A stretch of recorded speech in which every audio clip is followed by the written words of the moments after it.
नमस्कार। किस्से कहानियां में एक बार फिर आपका स्वागत है। प्रस्तुत है मुंशी प्रेमचंद द्वारा लिखी कहानी भाड़े का टट्टू। आगरा कॉलेज के मैदान में संध्या समय दो युवक हाथ से हाथ मिलाए टहल रहे थे। एक का नाम यशवंत था, दूसरे का रमेश। यशवंत डील डॉल का ऊंचा और बलिष्ठ था। उसके मुख पर संयम और स्वास्थ्य की कांति झलकती थी। रमेश छोटे कद और इकहरे बदन का तेजहीन और दुर्बल आदमी था। दोनों में किसी विषय पर बहस हो रही थी। यशवंत ने कहा, मैं आत्मा के आगे धन का कुछ मूल्य नहीं समझता। रमेश बोला, बड़ी खुशी की बात है। यशवंत बोला, हाँ देख लेना, तुम ताना मार रहे हो, लेकिन मैं दिखला दूंगा कि धन को कितना तुच्छ समझता हूं। रमेश ने कहा, खैर दिखला देना। मैं तो धन को तुच्छ नहीं समझता। धन के लिए 15 वर्षों से किताब चाट रहा हूं। धन के लिए माँ बाप, भाई बंद सबसे अलग यहां पड़ा हूं। ना जाने अभी कितनी सलामियां देनी पड़ेंगी, कितनी खुशामद करनी पड़ेगी। क्या इसमें आत्मा का पतन ना होगा? मैं तो इतने ऊंचे आदर्श का पालन नहीं कर सकता। यहाँ तो अगर किसी मुकदमे में अच्छी रिश्वत पा जाए तो शायद छोड़ न सके। क्या तुम छोड़ दोगे? यशवंत ने कहा, मैं उसकी ओर आंख उठाकर भी नहीं देखूंगा, और मुझे विश्वास है कि तुम जितने नीच बनते हो उतने नहीं हो। रमेश बोला, मैं उससे कहीं नीच हूं जितना कहता हूं। यशवंत ने कहा, मुझे तो यकीन नहीं आता कि स्वार्थ के लिए तुम किसी को नुकसान पहुंचा सकोगे। रमेश बोला, भाई संसार में आदर्श का निर्वाह केवल सन्यासी ही कर सकता है। मैं तो नहीं कर सकता।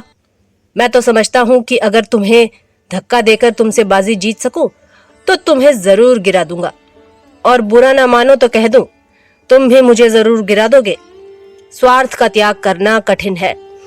यशवंत बोला, तो मैं कहूंगा कि तुम भाड़े के टट्टू हो। रमेश बोला, और मैं कहूंगा कि तुम काठ के उल्लू हो। यशवंत और रमेश साथ साथ स्कूल में दाखिल हुए और साथ ही साथ उपाधियां लेकर कॉलेज से निकले। यशवंत कुछ मंदबुद्धि पर बला का मेहनती था। जिस काम को हाथ में लेता उससे चिमट जाता और उसे पूरा करके ही छोड़ता। रमेश तेज था पर आलसी। घंटे भर भी जमकर बैठना उसके लिए मुश्किल था। एमए तक तो वह आगे रहा और यशवंत पीछे। मेहनत बुद्धि बल से परास्त होती रही, लेकिन सिविल सर्विस में पांसा पलट गया। यशवंत सब धंधे छोड़कर किताबों पर पिल पड़ा। घूमना फिरना, सैर सपाटा, सर्कस थिएटर, यार दोस्त सबसे मुंह मोड़कर अपने एकांत कुटीर में जा बैठा। रमेश दोस्तों के साथ गपशप उड़ाता, क्रिकेट खेलता रहा। कभी कभी मनोरंजन के तौर पर किताब देख लेता। कदाचित उसे विश्वास था कि अब की भी मेरी तेजी बाजी ले जाएगी। अक्सर जाकर यशवंत को दिक करता, उसकी किताब बंद कर देता। कहता, क्यों प्राण दे रहे हो? सिविल सर्विस कोई मुक्ति तो नहीं है जिसके लिए दुनिया से नाता तोड़ लिया जाए। यहाँ तक कि यशवंत उसे आते देखता तो किवाड़े बंद कर लेता। आखिर परीक्षा का दिन आ पहुंचा। यशवंत ने सब कुछ याद किया था, पर किसी प्रश्न का उत्तर सोचने लगता तो उसे मालूम होता, मैंने जितना पढ़ा था सब भूल गया। वह बहुत घबराया हुआ था। रमेश पहले से कुछ सोचने का आदी न था। सोचता, जब पर्चा सामने आएगा उस वक्त देखा जाएगा। वह आत्मविश्वास से फूला फूला फिरता था। परीक्षा का फल निकला तो सुस्त कछुआ तेज खरगोश से बाजी मार ले गया था। अब रमेश की आंखें खुली, पर वह हताश न हुआ। योग्य आदमी के लिए यश और धन की कमी नहीं, यह उसका विश्वास था। उसने कानून की परीक्षा की तैयारी शुरू की, और यद्यपि उसने बहुत ज्यादा मेहनत न की, लेकिन अव्वल दर्जे में पास हुआ। यशवंत ने उसको बधाई का तार भेजा। अब एक जिले का अफसर हो गया था। 10 साल गुजर गए। यशवंत दिलो जान से काम करता था और उसके अफसर उससे बहुत प्रसन्न थे। पर अफसर जितने प्रसन्न थे, मातहत उतने ही अप्रसन्न रहते थे। वह खुद जितनी मेहनत करता था, मातहतों से भी उतनी ही मेहनत लेना चाहता था। खुद जितना बेलौस था, मातहतों को भी उतना ही बेलौस बनाना चाहता था। ऐसे आदमी बड़े कारगुजार समझे जाते हैं। यशवंत की कारगुजारी का अफसरों पर सिक्का जमता जाता था। 5 वर्षों में ही वह जिले का जज बना दिया गया। रमेश इतना भाग्यशाली न था। वह जिस इजलास में वकालत करने जाता वहीं असफल रहता। हाकिम को नियत समय पर आने में देर हो जाती तो खुद भी चल देता और फिर बुलाने से भी ना आता। कहता, अगर हाकिम वक्त की पाबंदी नहीं करता तो मैं क्या करूं? मुझे क्या गरज पड़ी है कि घंटों उनके इजलास पर खड़ा उनकी राह देखा करूं।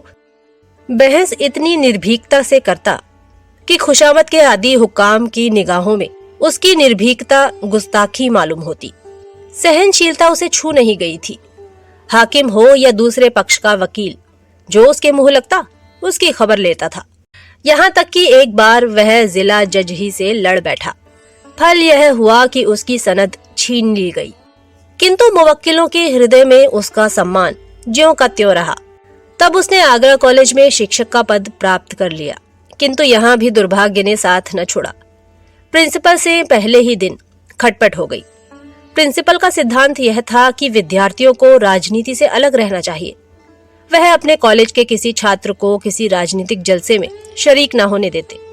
रमेश पहले ही दिन से इस आज्ञा का खुल्लम खुल्ला विरोध करने लगा। उसका कथन था कि अगर किसी को राजनीतिक जलसों में शामिल होना चाहिए तो विद्यार्थी को। यह भी उसकी शिक्षा का एक अंग है। अन्य देशों में छात्रों ने युगांतर उपस्थित कर दिया है, तो इस देश में क्यों उनकी जबान बंद की जाती है? इसका फल यह हुआ कि साल खत्म होने के पहले ही रमेश को इस्तीफा देना पड़ा, किंतु विद्यार्थियों पर उसका दबाव तिल भर भी कम न हुआ। इस भांति कुछ तो अपने स्वभाव और कुछ परिस्थितियों ने रमेश को मार मार कर हाकिम बना दिया। पहले मुवक्किलों का पक्ष लेकर अदालत से लड़ा, फिर छात्रों का पक्ष लेकर प्रिंसिपल से रार मोल ली और अब प्रजा का पक्ष लेकर सरकार को चुनौती दी। वह स्वभाव से ही निर्भीक, आदर्शवादी, सत्यभक्त तथा आत्माभिमानी था। ऐसे प्राणी के लिए प्रजा सेवक बनने के सिवा और उपाय ही क्या था? समाचार पत्रों में वर्तमान परिस्थिति पर उसके लेख निकलने लगे। उसकी आलोचनाएं इतनी स्पष्ट, इतनी व्यापक और इतनी मार्मिक होती थीं कि शीघ्र ही उसकी कीर्ति फैल गई। लोग मान गए कि इस क्षेत्र में एक नई शक्ति का उदय हुआ है। अधिकारी लोग उसके लेख पढ़कर तिलमिला उठते थे। उसका निशाना इतना ठीक बैठता था कि उससे बच निकलना असंभव था। अतिशयोक्तियां तो उनके सिरों पर से सनसनाती हुई निकल जाती थीं। उनका वे दूर से तमाशा देख सकते थे। अभिज्ञताओं की वे उपेक्षा कर सकते थे। ये सब शस्त्रें उनके पास पहुंचते ही न थे, रास्ते ही में गिर पड़ते थे। पर रमेश के निशाने सिरों पर बैठते और अधिकारियों में हलचल और हाहाकार मचा देते थे। देश की राजनीतिक स्थिति चिंताजनक हो रही थी। यशवंत अपने पुराने मित्र के लेखों को पढ़ पढ़कर कांप उठते थे। भय होता कहीं वह कानून के पंजे में न आ जाए। बार बार उसे संयत रहने की ताकीद करते, बार बार मिन्नतें करते कि जरा अपनी कलम को और नरम कर दो, जानबूझकर क्यों विषधर कानून के मुंह में उंगली डालते हो। लेकिन रमेश को नेतृत्व का नशा चढ़ा हुआ था। वह इन पत्रों का जवाब तक न देता था। 5वें साल यशवंत बदलकर आगरे का जिला जज हो गया। देश की राजनीतिक दशा चिंताजनक हो रही थी। खुफिया पुलिस ने एक तूफान खड़ा कर दिया था। उसकी कपोल कल्पित कथाएं सुन सुनकर हुक्कामों की रूह फना हो रही थी। कहीं अखबारों का मुंह बंद किया जाता था, कहीं प्रजा के नेताओं का। खुफिया पुलिस ने अपना उल्लू सीधा करने के लिए हुक्कामों के कुछ इस तरह कान भरे कि उन्हें हर एक स्वतंत्र विचार रखने वाला आदमी खूनी और कातिल नजर आता था।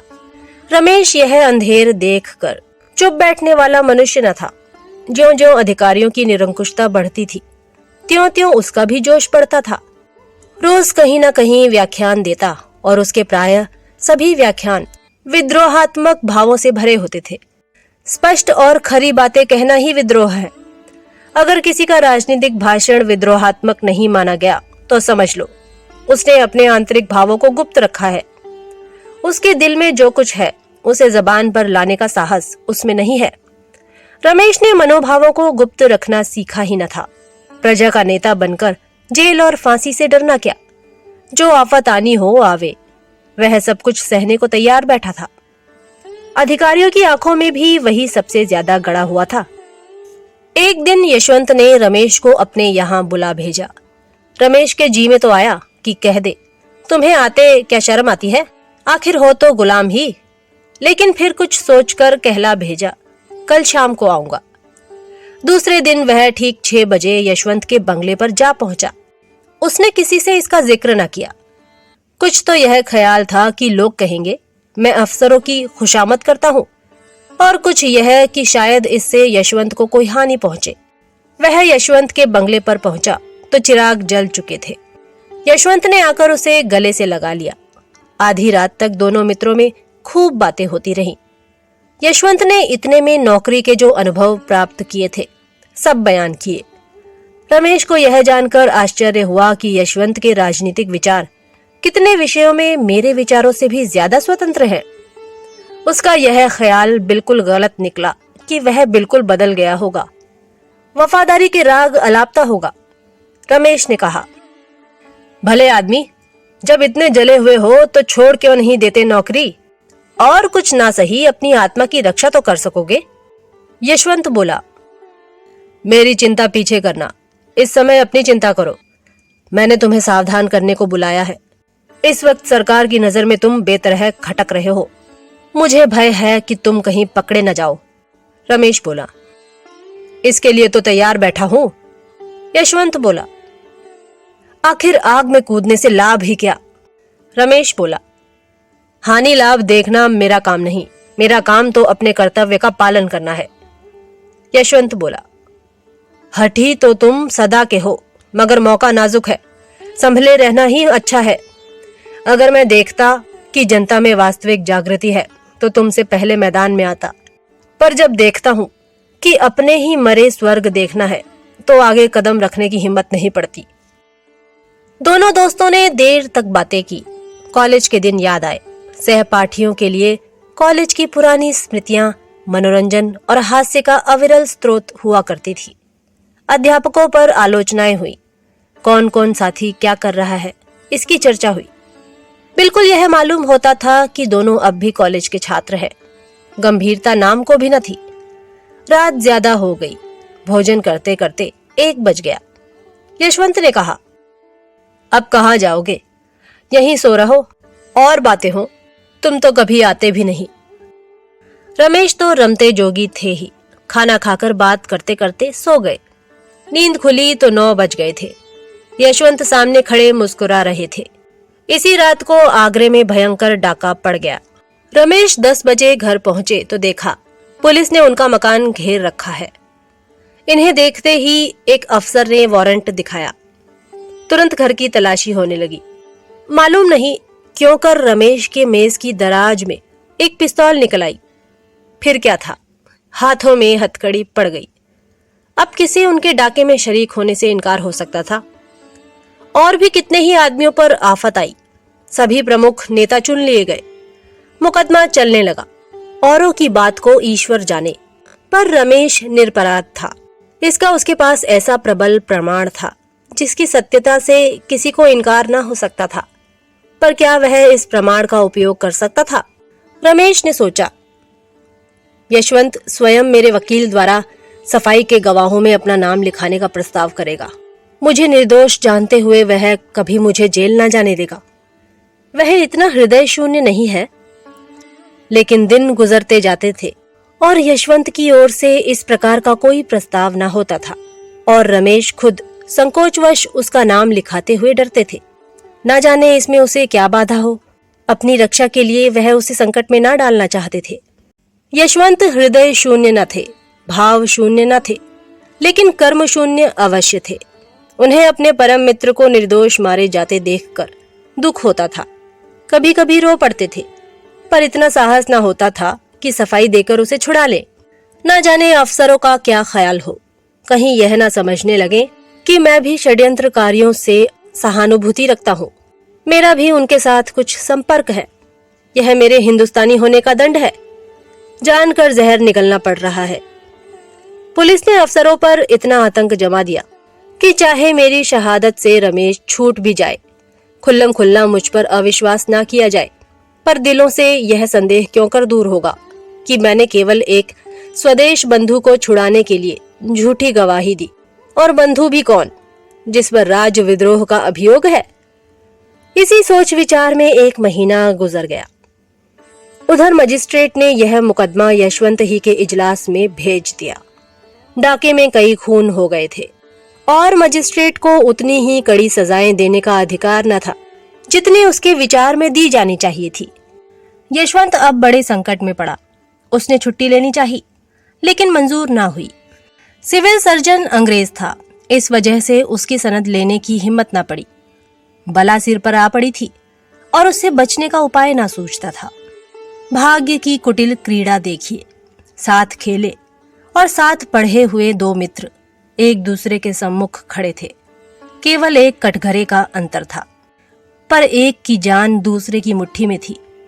दोनों की आंखें कभी चार न होती, दोनों सिर नीचा किए रहते थे। यद्यपि यशवंत न्याय के पद पर था और रमेश मुलजिम, लेकिन यथार्थ में दशा इसके प्रतिकूल थी।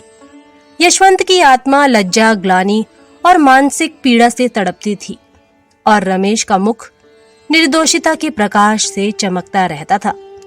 दोनों मित्रों में कितना अंतर था। एक उदार था, दूसरा कितना स्वार्थी। रमेश चाहता तो भरी अदालत में उस रात की बात कह देता, लेकिन यशवंत जानता था रमेश फांसी से बचने के लिए भी उस प्रमाण का आश्रय ना लेगा जिसे मैं गुप्त रखना चाहता हूँ। जब तक मुकदमे की पेशियां होती रही, तब तक यशवंत को असह्य मर्म वेदना होती रही। उसकी आत्मा और स्वार्थ में नित्य संग्राम होता रहता था, पर फैसले के दिन तो उसकी वही दशा हो रही थी जो किसी खून के अपराधी की हो। इजलास पर जाने की हिम्मत न पड़ती थी। वह 3 बजे कचहरी पहुंचा। मुलजिम अपना भाग्य निर्णय सुनने को तैयार खड़े थे। रमेश भी आज रोज से ज्यादा उदास था। उसके जीवन संग्राम में वह अवसर आ गया था जब उसका सिर तलवार की धार के नीचे होगा। अब तक भय सूक्ष्म रूप में था, आज उसने स्थूल रूप धारण कर लिया था। यशवंत ने दृढ़ स्वर में फैसला सुनाया। जब उसके मुख से ये शब्द निकले कि रमेश चंद्र को 7 वर्ष का कठिन कारावास, तो उसका गला रुंध गया। उसने तजवीज मेज पर रख दी। कुर्सी पर बैठकर पसीना पोंछने के बहाने आंखों में उमड़े हुए आंसुओं को पोंछा। इसके आगे तजवीज उससे ना पढ़ी गई। रमेश जेल से निकलकर पक्का क्रांतिवादी बन गया। जेल की अंधेरी कोठरी में दिन भर के कठिन परिश्रम के बाद वह दोनों के उपकार और सुधार के मंसूबे बांधा करता था। सोचता, मनुष्य क्यों पाप करता है? इसलिए ना कि संसार में इतनी विषमता है। कोई तो विशाल भवनों में रहता है और किसी को पेड़ की छाह भी मयस्सर नहीं। कोई रेशम और रत्नों से मढ़ा हुआ है, किसी को फटा वस्त्र भी नहीं।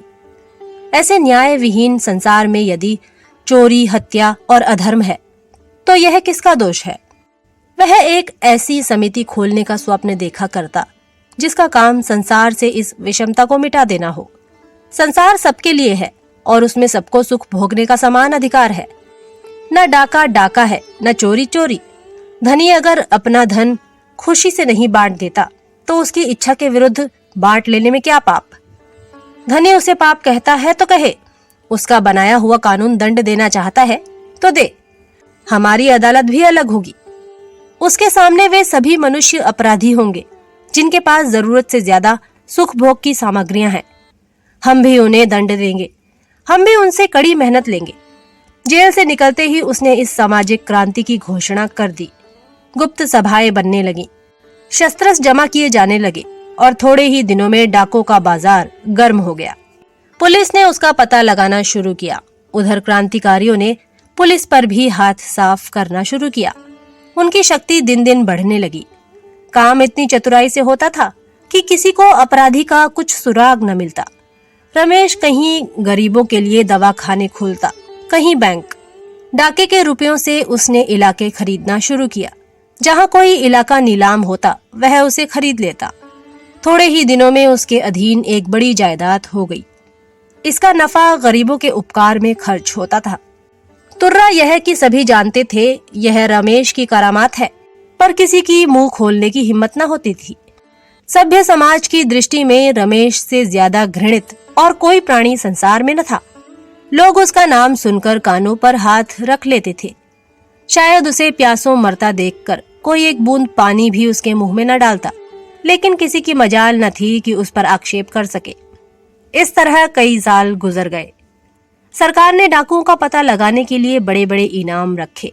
यूरोप से गुप्त पुलिस के सिद्धहस्त आदमियों को बुलाकर इस काम पर नियुक्त किया, लेकिन गजब के डकैत थे जिनकी हिकमत के आगे किसी की कुछ न चलती थी। पर रमेश खुद अपने सिद्धांतों का पालन ना कर सका। ज्यों-ज्यों दिन गुजरते थे उसे अनुभव होता था कि मेरे अनुयायियों में असंतोष बढ़ता जाता है। उनमें भी जो ज्यादा चतुर और साहसी थे वे दूसरों पर रौब जमाते और लूट के माल में बराबर हिस्सा न देते थे। यहाँ तक कि रमेश से कुछ लोग जलने लगे। वह राजसी ठाट से रहता था। लोग कहते उसे हमारी कमाई को यूं उड़ाने का क्या अधिकार है। नतीजा यह हुआ कि आपस में फूट पड़ गई। रात का वक्त था, काली घटा छाई हुई थी। एक युवक ने कहा, आप बार बार मुझी को क्यों चुनते हैं? हिस्सा लेने वाले तो सभी हैं। मैं ही क्यों बार बार अपनी जान जोखिम में डालूं? रमेश ने दृढ़ता से कहा, इसका निश्चय करना मेरा काम है कि कौन कहां भेजा जाए। तुम्हारा काम केवल मेरी आज्ञा का पालन करना है। युवक बोला, अगर मुझसे काम ज्यादा लिया जाता है तो हिस्सा क्यों नहीं ज्यादा दिया जाता? रमेश ने उसकी त्योरियां देखी और चुपके से पिस्तौल हाथ में लेकर बोले, इसका फैसला वहां से लौटने के बाद होगा। युवक बोला, मैं जाने से पहले इसका फैसला करना चाहता हूं।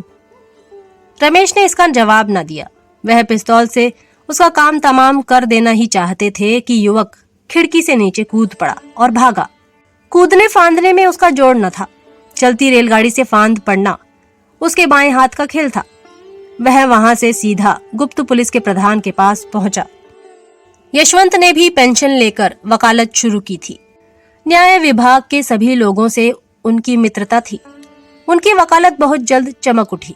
यशवंत के पास लाखों रुपए थे। उन्हें पेंशन भी बहुत मिलती थी। वह चाहते तो घर बैठे आनंद से अपनी उम्र के बाकी दिन काट देते। देश और जाति की कुछ सेवा करना भी उनके लिए मुश्किल न था। ऐसे ही पुरुषों से निस्वार्थ सेवा की आशा की जा सकती है। पर यशवंत ने अपनी सारी उम्र रुपए कमाने में गुजारी थी और वह अब कोई ऐसा काम ना कर सकते थे जिसका फल रुपयों की सूरत में ना मिले।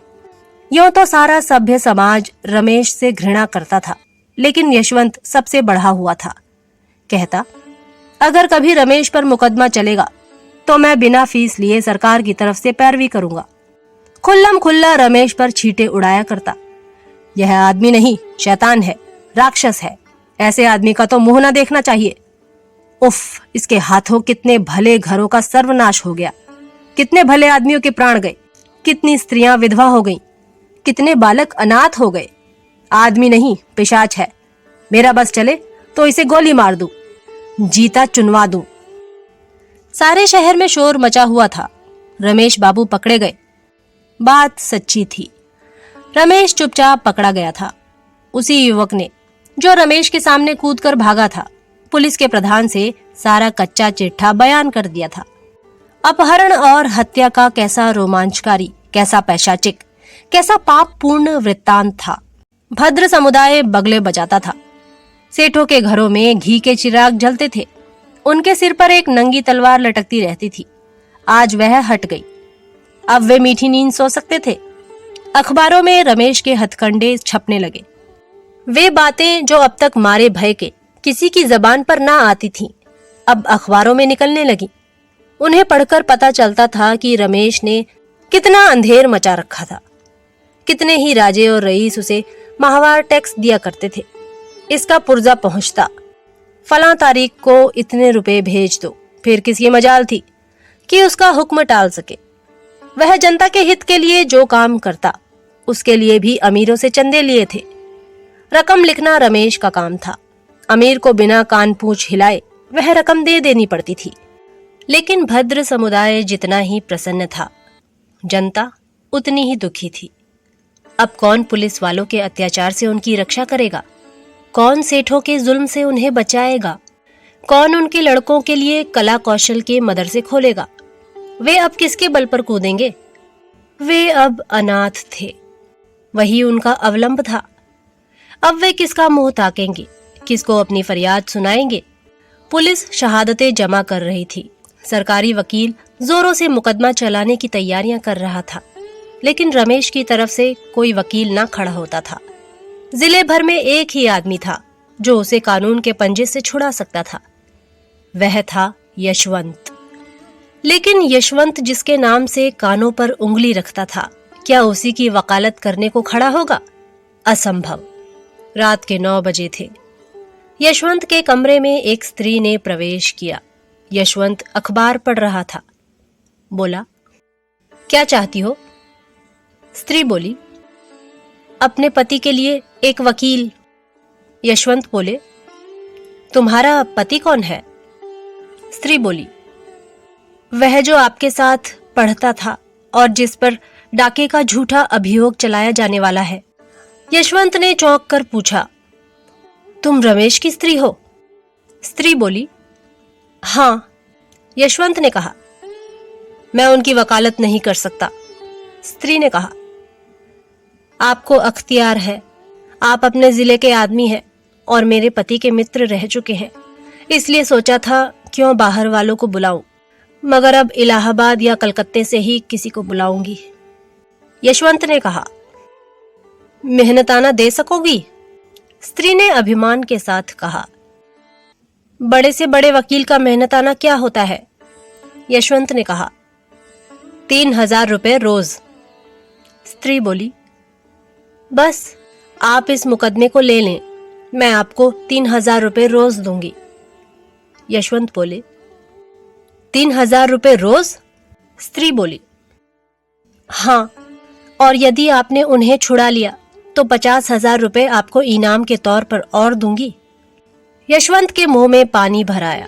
अगर मुकदमा 2 महीने भी चला तो कम से कम 1 लाख रुपए सीधे हो जाएंगे। पुरस्कार ऊपर से पूरे 2 लाख की गोटी है। इतना धन तो जिंदगी भर में भी जमा न कर पाए थे, मगर दुनिया क्या कहेगी? अपनी आत्मा भी तो नहीं गवाही देती। ऐसे आदमी को कानून के पंजे से बचाना असंख्य प्राणियों की हत्या करना है, लेकिन गोटी 2 लाख की है। कुछ रमेश के फंस जाने से इस जत्थे का अंत तो हुआ नहीं जाता, उसके चेले चापड़ तो रहेंगे ही। शायद वे अब और भी उपद्रव मचाएं। फिर मैं 2 लाख की गोटी क्यों जाने दूं? लेकिन मुझे कहीं मुंह दिखाने को जगह न रहेगी। ना सही, जिसका जी चाहे खुश हो, जिसका जी चाहे नाराज। ये 2 लाख तो नहीं छोड़े जाते। कुछ में किसी का गला तो दबाता नहीं, चोरी तो करता नहीं। अपराधियों की रक्षा करना तो मेरा काम ही है। सहसा स्त्री ने पूछा, आप जवाब देते हैं? यशवंत बोले, मैं कल जवाब दूंगा, जरा सोच लूं। स्त्री ने कहा, नहीं, मुझे इतनी फुर्सत नहीं है। अगर आपको कुछ उलझन हो तो साफ साफ कह दीजिए, मैं और प्रबंध करूं। यशवंत को और विचार करने का अवसर ना मिला। जल्दी का फैसला स्वार्थ ही की ओर झुकता है, यहाँ हानि की संभावना नहीं रहती। यशवंत ने कहा, आप कुछ रुपए पेशगी के दे सकती हैं। स्त्री बोली, रुपयों की मुझसे बार बार चर्चा ना कीजिए। उनकी जान के सामने रुपयों की हस्ती क्या है? आप जितनी रकम चाहें मुझसे ले लें। आप चाहे उन्हें छुड़ा ना सके, लेकिन सरकार के दांत खट्टे जरूर कर दें। यशवंत बोले, खैर, मैं ही वकील हो जाऊंगा। कुछ पुरानी दोस्ती का निर्वाह भी तो करना चाहिए। पुलिस ने एड़ी चोटी का जोर लगाया, सैकड़ों शहादतें पेश की। मुखबिर ने तो पूरी गाथा ही सुना दी, लेकिन यशवंत ने कुछ ऐसी दलीलें की, शहादतों को कुछ इस तरह झूठा सिद्ध किया और मुखबिर की कुछ ऐसी खबर ली कि रमेश बेदाग छूट गए। उन पर कोई अपराध ना सिद्ध हो सका। यशवंत जैसे संयत और विचारशील वकील का उनके पक्ष में खड़े हो जाना ही इसका प्रमाण था कि सरकार ने गलती की है। संध्या का समय था। रमेश के द्वार पर शामियाना तना हुआ था। गरीबों को भोजन कराया जा रहा था। मित्रों की दावतें हो रही थीं। यह रमेश के छूटने का उत्सव था। यशवंत को चारों ओर से धन्यवाद मिल रहे थे। रमेश को बधाइयां दी जा रही थीं। यशवंत बार बार रमेश से बोलना चाहता था, लेकिन रमेश उनकी ओर से मुंह फेर लेते थे। अब तक उन दोनों में एक बात भी ना हुई थी। आखिर यशवंत ने एक बार झुंझला कर कहा, तुम तो मुझसे इस तरह ऐंठे हुए हो मानो मैंने तुम्हारे साथ कोई बुराई की है। रमेश बोले, और आप क्या समझते हैं कि मेरे साथ भलाई की है? पहले आपने मेरे इस लोक का सर्वनाश किया था, अब की परलोक का किया। पहले न्याय किया होता तो मेरी जिंदगी सुधर जाती, और अब जेल जाने देते तो आकबत बन जाती। यशवंत बोले, यह तो ना कहोगे कि इस मामले में कितने साहस से काम लेना पड़ा? रमेश बोले, आपने साहस से काम नहीं लिया, स्वार्थ से काम लिया। आप अपने स्वार्थ के भक्त हैं। मैं तो आपको भाड़े का टट्टू समझता हूं। मैंने अपने जीवन का बहुत दुरुपयोग किया, लेकिन उसे आपके जीवन से बदलने को किसी दशा में तैयार नहीं हूं। आप मुझसे धन्यवाद की आशा ना रखें। आप सुन रहे थे मुंशी प्रेमचंद द्वारा लिखी कहानी भाड़े का टट्टू। कहानी सुनने के लिए धन्यवाद। जल्द ही एक नई कहानी के साथ प्रस्तुत होंगे। तब तक के लिए नमस्कार।